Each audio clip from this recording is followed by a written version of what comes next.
Hello again guys, welcome back to the channel. Comic Kid here again, and a few weeks ago I did a video on the 2011 Green Lantern movie, and in that video I noted that it was actually a fairly accurate origin story for Hal Jordan, and so today I wanted to highlight some actual good places to start reading Hal Jordan's Green Lantern. Now, Hal Jordan is not the first Green Lantern, but he is the first Green Lantern to be part of the Green Lantern Corps. And so, if you've ever heard the name Alan Scott, that's the original Green Lantern. He was the Green Lantern in the Golden Age, but once you get into the Silver Age, they completely revamped the character. They brought in an all-new character with Hal Jordan, and they completely redid the mythos. So now, he's part of an intergalactic law enforcement force. But Hal Jordan himself also has a really vast and expansive history, and it can be really kind of hard to figure out exactly where to start with him. And then with all the other earthly Green Lanterns as well, it can be a little difficult to know exactly where to start with Green Lantern. I do want to stress that this video is focusing specifically on Hal Jordan and not any of the other Lanterns, and I'll touch briefly on some of the other Lanterns throughout this video, but for the most part this will be Hal Jordan specific.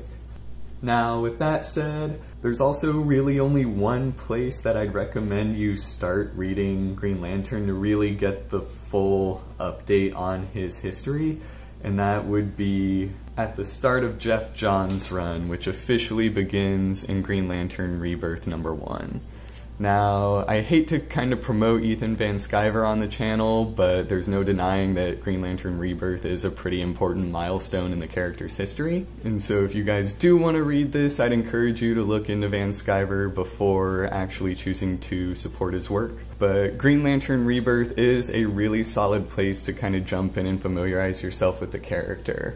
It covers a lot of Hal Jordan's history in this alone. It's got an extremely wide cast from other heroes like Oliver Queen to plenty of other members of the Lantern Corps to even a bunch of Justice League members as well. The Rebirth story itself focuses specifically on how Jordan kind of quote-unquote comes back from the dead. He technically was dead, but technically wasn't, and I won't explain that here. You get that in Green Lantern Rebirth. And so that'll be a really good place to actually start reading the character. And you're still going to have questions beyond that story alone, which brings us to our next portion, which would be Geoff Johns' run on Green Lantern. This is the first one here. Johns wrote the title for several years, and he kind of updated and redefined Green Lantern once again. It's still got that like Silver Age charm and focuses on all the Silver Age elements, but for the most part, Johns introduced a bunch of completely new elements in this, especially through the other Lantern color cores. So most likely anything Green Lantern that you see in like TV or movies going forward is going to pull heavily from what Geoff Johns introduced. This is the cover for the first arc here, and then afterwards you kind of get into Green Lantern's Secret Origin. There is an arc in between these. If you want to read the full run you can, but I would recommend starting with the first arc, and then if you want to save money or time or whatever, can skip right ahead to Secret Origin. Now, despite the cover you see here, this is actually completely unrelated to the movie. As I mentioned, the movie was pretty accurate to the comics, and it really kind of pulls a lot from this book in particular. This is a much more modern retelling of Hal Jordan's origin story. It does change a few things, but for the most part it's exactly the same as it was before. And this is not the original cover, but I was able to get this book on sale, and so that's why it's got the Ryan Reynolds Green Lantern movie on there. But again, this is a great like origin story for him. You can jump in from this point and keep going forward. You're still going to have a few questions here and there, but for the most part, Secret Origin is going to be a pretty good place to really start solidifying who Hal Jordan is and his history and so on and so forth from there. Now, from Secret Origin, I would recommend transitioning to the Sinestro Core War. This really introduces, or I guess rather reintroduces Sinestro, and this is one of the biggest events to feature the villain so far. Again, it goes through a lot of Green Lantern history. On top of that, it is one of the stronger Green Lantern stories in my opinion. A lot of people would probably consider it an essential read for the character. Focuses on a bunch of different Green Lanterns again, and so there is that as well. Now, as far as the actual publication goes, Sinestro Core War actually does come before Secret Origins in the actual publication timeline. However, Secret Origins is its own standalone story, and I do think it's a better idea to read that before Sinestro Core War. Because it's a standalone, Secret Origin kind of can be read whenever, and if you want to read it right after Green Lantern Rebirth, you can totally swap it or place it in front of Jeff Johns' actual Rebirth run to give you kind of a better understanding of where Hal Jordan comes from. And because of that, I do recommend reading that before Sinestro Core War. You don't have to by any means, and eventually you'll be able to kind of piece things together as is. But even though Sinestro Core War does come before it as far as the actual publication goes, I just think it'll give you a little bit of extra, better understanding of Hal Jordan and some of his history. Now from there are a few more arcs after Sinestro Core War, but Blackest Knight is going to be one of the other major Green Lantern arcs that was introduced in Jeff Johns' run. A lot of people are kind of familiar with this. It actually brought back a lot of deceased DC characters, and essentially if you like horror and zombies, then this would be a good one for you. Basically it introduces the Black Lantern Corps and the main villain there, and everyone kind of has to band together in order to fight them. It is a massive story, it covers a lot of different characters, and there are a bunch of spin-offs for this. For the most part, you can stick to the main Blackest Knight, although the Green Lantern Blackest Knight is also pretty important as well. So if you read those two, just the main one and the Green Lantern one, then you should really have the most important aspects of the story.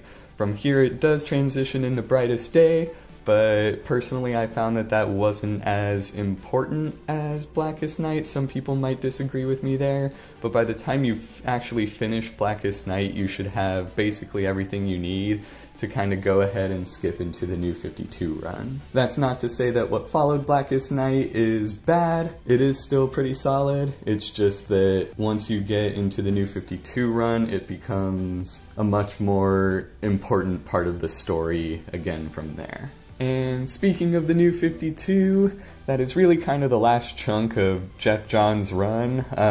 When the New 52 first launched, it was intended to kind of reboot the entire universe. In the case of Green Lantern, it was essentially a continuation of Jeff Johns' actual run. It's still an okay jumping on point, but you are going to have questions. It does still tie back to a lot of what he had established prior, and so overall, while you technically can start from here, I wouldn't necessarily recommend it. There are a few arcs of John's run you can skip if you want to, but everything he did in the New 52 does kind of build on itself, and it officially ends with Volume 3, which is subtitled The End. That is the official end of Jeff Johns' run. From there, Robert Venditti picks up the title, and it is still pretty good from that point. A lot of people would maybe disagree with me there. I happen to like a little bit of what Venditti did, and then from there, he transitioned from the New 52 to Hal Jordan in the Green Lantern Corps for Rebirth, and that is actually a pretty good jumping on point as well. But again, if you really read all of Jeff Johns' run, you'll have a really solid understanding of Green Lantern, at least Hal Jordan, as well as his supporting cast, and then you can kind of go from there. He does show off a lot of the other Green Lanterns throughout the series, and so if you like John Stewart, you can read more of the Green Lantern Corps. If you like Kyle Rayner, you can read a lot of the 90s JLA stuff with Grant Morrison. And then eventually Jessica Cruz comes into play as well. She was introduced during the New 52 as part of John's Justice League run. She did make a cameo appearance in the actual Green Lantern series, but she really kind of developed in the New 52 Justice League. but she really started to grow as a character throughout the Rebirth era. Same thing with her partner Simon Baz, who I don't have an action figure for, unfortunately. But their Rebirth run together, Green Lanterns, plural, was absolutely excellent. And if you guys can find it, I do highly recommend it. I did much prefer their Rebirth story to Hal Jordan's. And it's not that Hal Jordan's was bad, it was actually still really solid. I just thought showcasing the newer Green Lanterns and their own personal struggles was a much more interesting arc for as long as that story did run. Now, I do know a lot of people dislike Jeff Johns, and whether or not you find the stories actually good or bad, there's really no denying that he did a lot to revamp Green Lantern, especially Hal Jordan, for the insanely long time that he was on the title. But whether or not you feel they're good or bad, it is still just a great place to get introduced to the character and his supporting cast. But that's going to be everything we have for you guys today. Thank y'all so much for watching. Let me know what kind of other videos you'd like to see going forward. Feel free to click like and subscribe, and I will see you all again next week.